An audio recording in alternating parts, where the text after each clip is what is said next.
सुना था ना आपने क्या कहा देश के प्रधानमंत्री, हमारी तपस्या में कोई कमी थी होगी।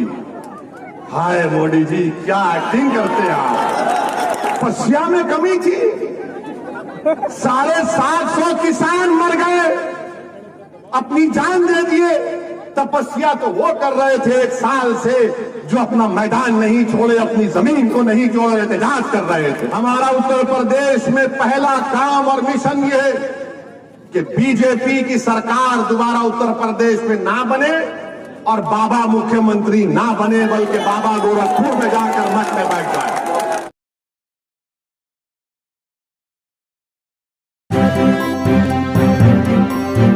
मीडिया वॉइस, आपकी आवाज। मेरे अजीज दोस्तों और बुजुर्गों, इस जिले में बड़ी तादाद में हमारे अंसारी भाई रहते हैं। वो मेरी इस बात से मुत्तफिक होंगे कि हैंडलूम और पावरलूम को बुरी तरह से मुतासिर करके रख दिया गया, बल्कि एक्सपोर्ट पॉलिसी में तब्दीली के बाद आज उनको बहुत बड़ी तकालीफ और मुश्किलात का सामना करना पड़ता है। मेरे अजीज दोस्तों और बुजुर्गों, हमारे अंसारी भाइयों को आज आप देखते हैं कि बिजली की कीमतों में इतना इजाफा कर दिया गया कि आज वो अपना पावरलूम और हैंडलूम की वो छोटी इंडस्ट्री को भी नहीं चला पाते। यानी हर महाज पर बीजेपी की सरकार हर महाज पर नाकाम साबित हो गई।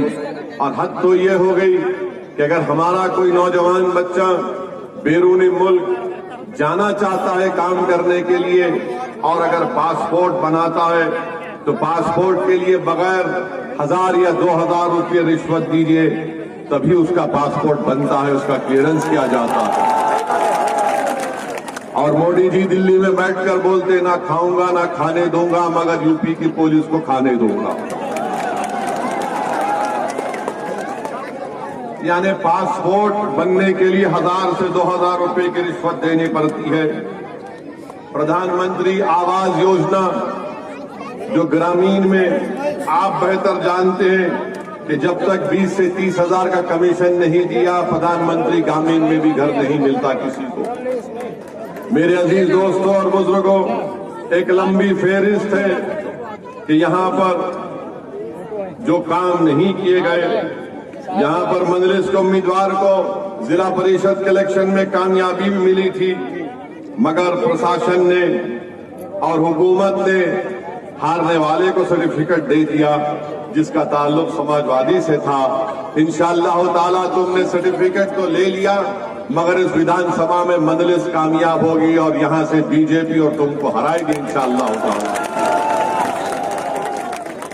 मेरे अजीज दोस्तों और बुजुर्गों, ना सिर्फ ये बल्कि यहां पर जो जिला दवाखाना है वहां पर हमारे महिलाओं को अगर वो प्रेग्नेंट होती हैं, हामिला होती हैं, तो उनको वहां पर कई वैकेंसियां हैं डिस्ट्रिक्ट के अस्पताल में, मगर योगी सरकार उन वैकेंसीज को पूरा नहीं करती।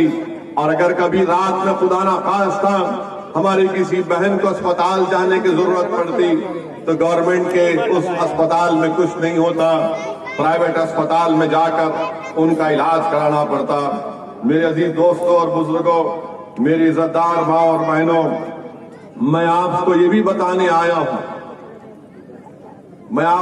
बताने आया हूं कि पिछले 5 साल से बीजेपी की सरकार है और एक मंसूबाबंद तरीके से बीजेपी ने मुसलमानों में जो हमारे कुरैश बरादरी है और अंसारी बरादरी है, जो बुनकर भाई हैं, उनको माशी तौर पर बर्बाद करने की पॉलिसी बनाई गई। उनको बेरोजगार करने की पॉलिसी बीजेपी बनाती रही। आज आप देखते हैं कि उत्तर प्रदेश में जो कुरैश बरादरी के लोग हैं उन पर गोश्त की पाबंदी लगा दी गई और जो फैक्ट्री स्लॉटर हाउसेस थे उनको बजाय रेगुलाइज किया जाता, उनको परमिशन दिया जाता, उसको बंद करके रख दिया गया, जिससे हजारों की तादाद में रोजगार मुतासिर हुआ है। और फिर हमारे अंसारी भाई हैं, पावरलूम और हैंडलूम का मामला है, एक्सपोर्ट पॉलिसी बदल दी गई और उस एक्सपोर्ट पॉलिसी के बदलने की वजह से और बिजली में उसकी कीमतों में इजाफा करने से आज आप देख रहे हैं कि ये लोग भी आज परेशानी के आलम में अपनी जिंदगी को गुजार रहे हैं। यही बाराबंकी के जैदपुर शहर में वो विधानसभा भी है, वहां का हैंडलूम मशहूर था, मगर आज आप जाकर देखिए सिर्फ 1000 हैंडलूम के बचे हुए हैं, वरना एक जमाने में वहां का जो बनता था कपड़ा वो सारी दुनिया में जाता था। इसका जिम्मेदार कौन है? इसका जिम्मेदार बीजेपी की सरकार है। मेरे अजीज दोस्तों और बुजुर्गों, वहीं पर आप देखते हैं कि पुलिस के जरिए से कस्टोडियल डेथ होती है, उस पर बीजेपी की सरकार कोई हरकत नहीं करती, बल्कि जिम्मेदारी के साथ कह रहा हूं कि अफसोस इस बात का होता है कि अगर कस्टोडियल डेथ में मरने वाले का नाम अगर मुसलमान होता है तो हुकूमत की तरफ से उन पुलिस अहदेदारों पर कोई कार्रवाई नहीं की जाती। गोरखपुर में गुप्ता साहब को पुलिस कस्टडी में पुलिस के जुल्म से उनकी मौत वाक़ई हो गई, हमने भी उसका कंडेम किया, उसकी मजम्मत की। तो प्रदेश के मुख्यमंत्री गुप्ता परिवार के पास पहुंच जाते हैं, 50 लाख का चेक देते हैं और उसके बाद उन खाती पुलिस वालों को सस्पेंड के साथ गिरफ्तार भी कर लिया जाता है। लखनऊ में एक आलाजाद के बच्चे का गलत तरीके से इनकाउंटर करके उसकी मौत के घाट उतार दिया जाता है, हमने भी उसका कंडेम किया, मगर वो बच्चा आलाजाद का था, इसीलिए मुख्यमंत्री ने उन पुलिस वालों को सस्पेंड के साथ गिरफ्तार भी कर दिया। मगर अब यही बीजेपी की सरकार में अल्ताफ नामी बच्चे को कासगंज की पुलिस स्टेशन में उसको लाया जाता है, इसलिए लाया जाता है पुलिस की तरफ से कासगंज की कि उस पर एक इल्जाम लगा दिया गया कि वो किसी एक बच्ची को लेकर भागा था। और जब अल्ताफ को कासगंज के पुलिस स्टेशन में लाया गया, मेरे अजीज दोस्तों और बुजुर्गों, 24 घंटे से कम वक्त में उसकी लाश को उसके वालिद के हवाले कर दिया गया। ये कहकर के अल्ताफ ने कासगंज के पुलिस स्टेशन के बैतुल खला में टॉयलेट में एक 2.5 फीट की नल की टूटी से अपने किसी कपड़े के तागे को निकालकर खुदकशी कर ली। मेरे अजीज दोस्तों और बुजुर्गों, मालूम ये हुआ कि अल्ताफ की खुदकशी उस नल के टूटी से नहीं हो सकती 2.5 फीट की। उसका वालिद खुद पुकार कर कहता रहा कि मैंने पुलिस के बोलने पर अपने बेटे को पुलिस स्टेशन लेकर गया। आप बताइए कि पुलिस स्टेशन में अल्ताफ को मार दिया जाता है और कोई एक्शन नहीं लिया जाता सिवाय इसके कि उनका ट्रांसफर कर दिया गया या उनका सस्पेंशन हो जाता है। कोई अल्ताफ के परिवार से जाकर न मुख्यमंत्री मिलते हैं, न ये बड़ी बड़ी सियासी पार्टियां जो अपने आप को सेकुलर कहती हैं, उनके लोग जाकर अल्ताफ के पीड़ित परिवार से मुलाकात नहीं करते, ना उनके भाषणों में अल्ताफ की मौत का जिक्र होता है। मेरे अजीज दोस्तों और बुजुर्गों, मीडिया ने ये देखना लिखना भूल गई कि जो इस बच्ची के को अल्ताफ पर इल्जाम था कि उसने उस बच्ची को लेकर भागा था, वो कम उम्र नहीं थी, वो 18 साल से बड़ी उम्र की लड़की थी, मगर अल्ताफ की जान चले गई। आज एक बाप अपनी औलाद से महरूम हो गया, एक माँ बाप अपने बुढ़ापे का सहारा भूल गए, मगर कोई अल्ताफ की आवाज उठाने के लिए तैयार नहीं है। उन्नाव का फैसल 17 साल का बच्चा जो तरकारी बेचता था, उसको पुलिस स्टेशन में उसकी मौत हो गई, मगर उसके खिलाफ उन पुलिस के अहदेदारों के खिलाफ कोई एक्शन नहीं लिया जाता, ना उनको गिरफ्तार किया जाता है।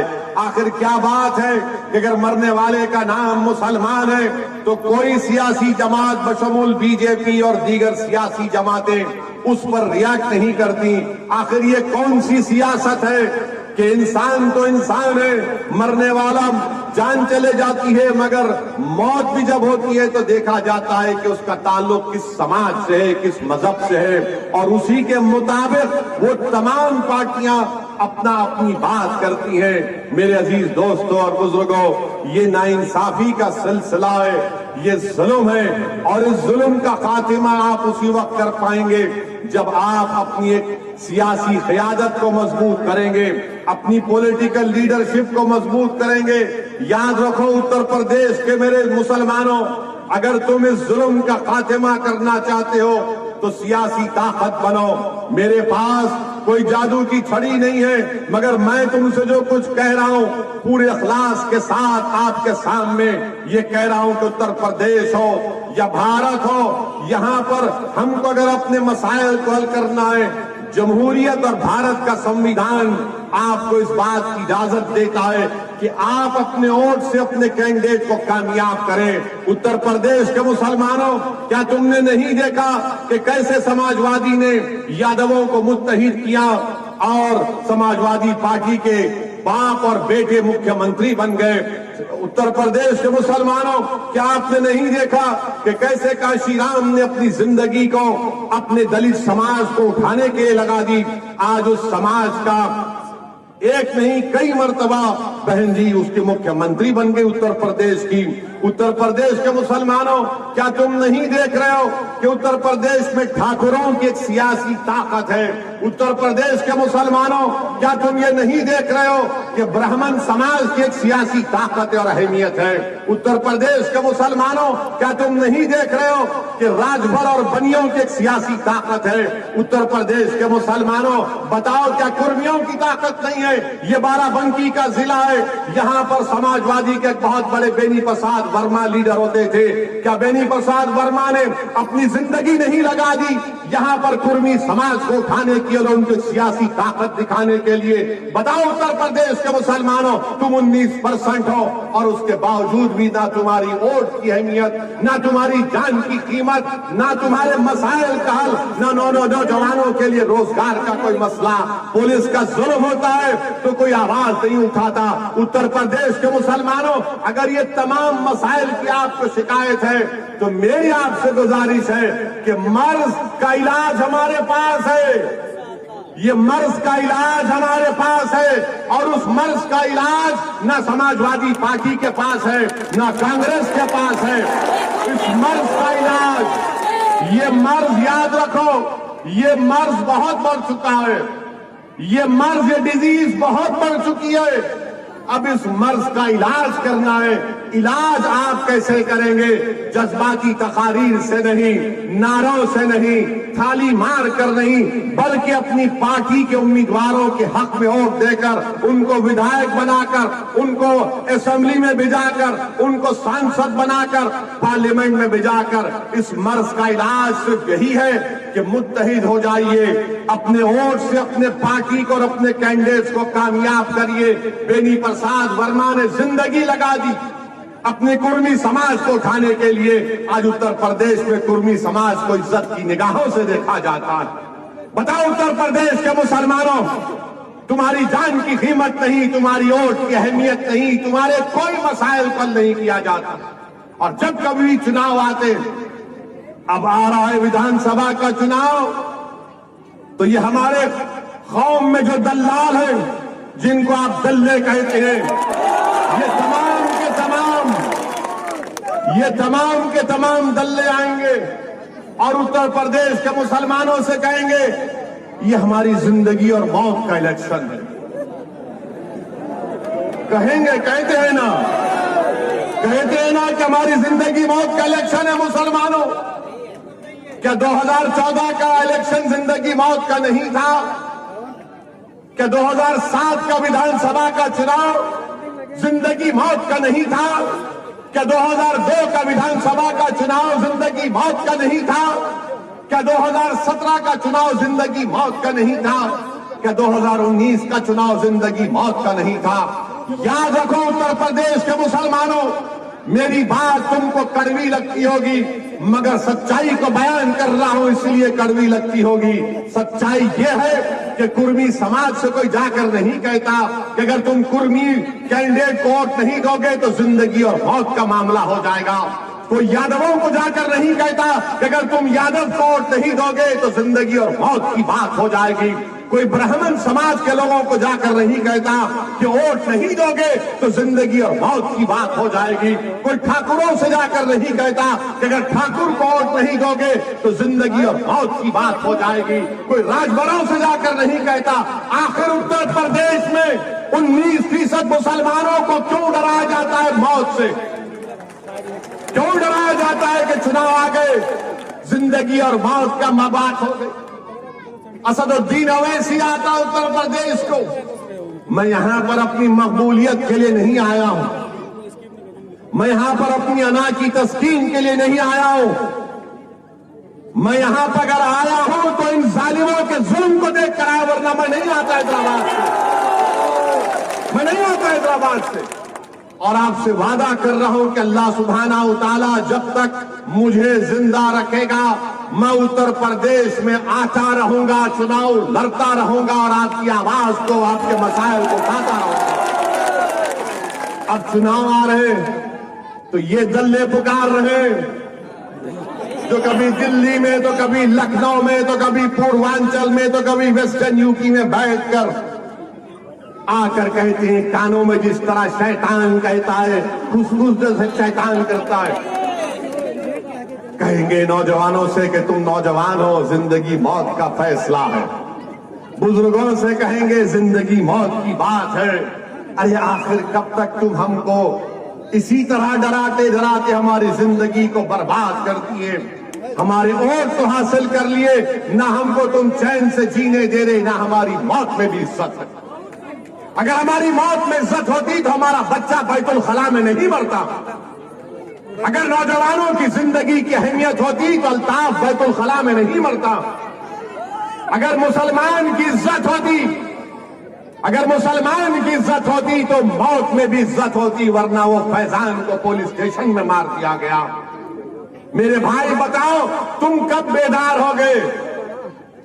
बेदार आपको होना है, दुनिया बेदार हो चुकी है। उत्तर प्रदेश का हर समाज 25-30 साल पहले बेदार हो चुका है और आप और हम सो रहे हैं। उठो, जागो, जागो। अगर तुम आज नहीं जागोगे तो कब जागोगे? जब शोरे क़यामत होगा। तुम जब जागोगे जब शोरे क़यामत होगा। आज जागो, कल का मुस्तकबिल तुम्हारा होगा, याद रखो इंशाअल्लाह ताला। आपको सिर्फ हिम्मत करना है, अपने फैसलों पर भरोसा रखना है और डरने और घबराने की जरूरत नहीं है आपको। जीना और मरना तो अल्लाह के हाथ में है। अगर जब मैं दुनिया में पैदा हुआ तो जिस दिन मैं पैदा हुआ मेरे कान में अज़ान दी जाती, देते नहीं देते कान में अज़ान? उसका मतलब क्या है? उसका मतलब क्या है बताओ? जब मुसलमान पैदा होता है, चाहे बेटा या बेटी, तो पहले बुलाया जाता है किसी एक बुजुर्ग को, खानदान के या नेक आदमी को कहा जाता है कि दोनों कान में अजान हो। उसका मतलब यह है कि अब तुम्हारी कान में अजान दे दी गई, अब कभी भी तुम्हारी मौत हो सकती है और जब तुम्हारी मौत होगी तो कान में नहीं, जनाजा खड़े रहेगा और तुम्हारी नमाज जनाजा पढ़ी जाएगी। तो अपनी जिंदगी तो अल्लाह के हाथ में है। मौत तो बरक है, मौत तो बरक है, कोई नहीं बचेगा। असदुद्दीन ओवैसी भी जाएंगे दुनिया से, योगी भी जाएंगे, मोदी भी जाएंगे, अखिलेश भी जाएंगे, सब जाएंगे, सब जाएंगे। इस दुनिया से कोई नहीं बचेगा, सब जाएंगे। मगर जिंदगी का मियार, जिंदगी तुमने कैसे गुजारी वो देखो। मैं आपसे सिर्फ यही दर्दमंदाना गुजारिश करने आया हूं कि डर डर कर वोट मत दो इन लोगों को, डर डर कर वोट मत दो। ये कुछ नहीं किए, वोट तो ले लिए। बताओ, वोट तो ले लिए, हासिल क्या किया? मेरे अजीज दोस्तों और बुजुर्गों, मेरी इज्जतदार मां और बहनों, यहां की विधानसभा में 5 साल पहले समाजवादी पार्टी से जो उम्मीदवार थे गोप साहब,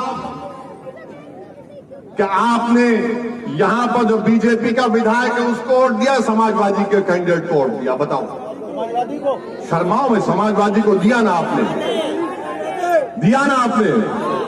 तब भी वो 22,000 से कैसे हार गए? कैसे हारे 22,000 से वोट? कैसे हारे 22,000 से वो? और आपको मालूम कि 2012 का जब विधानसभा का चुनाव हुआ तो बीजेपी दूसरे नंबर पर नहीं थी, चौथे नंबर पर थी। यहां पर 2012 से 17 में बीजेपी जीतती है, 22,000 वोट से जीतती है। आप तमाम मुसलमानों ने वोट दिया, मगर बीजेपी को नहीं दिया। आपने किसी और को दिया, इस बुनियाद पर दिया कि जिंदगी मौत की बात है। जिंदगी मौत की बात है, आपने दे दिया, झोली भर भर कर दी। उसके बावजूद भी यहां से वो हार गए। क्यों हारे? इसलिए हारे कि समाजवादी पार्टी को दूसरों का वोट नहीं मिला। ये हकीकत है, इससे कोई इनकार नहीं किया जा सकता। लोकसभा का चुनाव हुआ 2019 का, यहां से बीजेपी के एमपी उम्मीदवार जीत गए, 1 लाख वोट से जीते। अब बताओ क्या आपने वोट नहीं दिया था? यहां से सपा और बीएसपी का अलायंस था 2019 में। 17 में अखिलेश और राहुल का अलायंस था। 19 में अखिलेश और बहन जी का था। 5 साल पहले विधानसभा में अखिलेश और राहुल का था। जब अखिलेश और राहुल मिले तो 22,000 वोट से हार गए।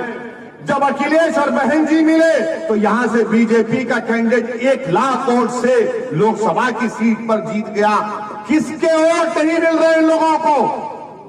और आपको क्या है, हम मुसलमान हैं, हमको डालना है। आपके लिए तो ऐसा लग जाता है कि नमाज फर्ज है, तो बोलते हैं वोट भी इनको डालना फर्ज है। सेकुलर पार्टियों, नमाज फर्ज है, इनको वोट डालना फर्ज नहीं है। उनको वोट डालो जो तुम्हारे लिए लड़ेंगे, जो तुम्हारे मसाइल को उठाएंगे, तुम्हारे बच्चों के स्कूल का मुतालबा करेंगे, जो तुम्हारी तरक्की की बात करेंगे। ये लोग सिर्फ वोट लेते और उसके बाद गायब हो जाते। अब जब मजलिस आकर इलेक्शन लड़ रही है तो हम पर इल्जामात की बौछार लगा दी जाती। हम पर क्या क्या इल्जाम नहीं लगाते, मगर हमको उसकी फिक्र नहीं है। मैं आपसे सिर्फ यही गुजारिश करने आया हूं कि मुत्तहिद रहिए और अपने वोट का इस्तेमाल करिए। मेरे अजीज दोस्तों और बुजुर्गों, हमारा उत्तर प्रदेश में पहला काम और मिशन ये है कि बीजेपी की सरकार दोबारा उत्तर प्रदेश में ना बने और बाबा मुख्यमंत्री ना बने, बल्कि बाबा गोरखपुर में जाकर मठ में बैठ जाए। ये हमारी पहली कोशिश है। और दूसरी हमारी कोशिश ये है कि जहां मजलिस का उम्मीदवार होगा वहां पर उसको कामयाब करने के लिए हम पूरी कोशिश करेंगे। आपका साथ, आपकी दुआओं की जरूरत है। अगर आपका साथ होगा, आपकी दुआएं रहेंगी, तो इंशाअल्लाह ताला मजलिस इत्तेहादुल मुस्लिमीन के उम्मीदवार की कामयाबी होगी। हम चाहते हैं कि बाबा दोबारा मुख्यमंत्री ना बने और इंशाअल्लाह ताला हम पूरी कोशिश करेंगे। मगर मेरे अजीज दोस्तों और बुजुर्गों, अभी 2 दिन पहले बीजेपी ने किसानों के कानून को वापस ले लिया किसानों के कानून को। और फिर देश के सामने आकर देश के प्रधानमंत्री, वजीर आजम, प्राइम मिनिस्टर ने कह दिया, क्या कहा कि हमारी तपस्या में कुछ कमी थी होगी। सुना था ना आपने? क्या कहा देश के प्रधानमंत्री? हमारी तपस्या में कोई कमी थी होगी। हाय मोदी जी, क्या एक्टिंग करते हैं आप। हाय हाय, गनीमत है फिल्म इंडस्ट्री भी नहीं गए, वरना पूरे बेस्ट एक्टर के अवार्ड वही जीत जाते। पॉलिटिक्स में आ गए बेचारे, वो एक्टर बच गए। तपस्या में कमी थी। 750 किसान मर गए, अपनी जान दे दिए। तपस्या तो वो कर रहे थे 1 साल से जो अपना मैदान नहीं छोड़े, अपनी जमीन को नहीं छोड़ रहे थे, जांच कर रहे थे।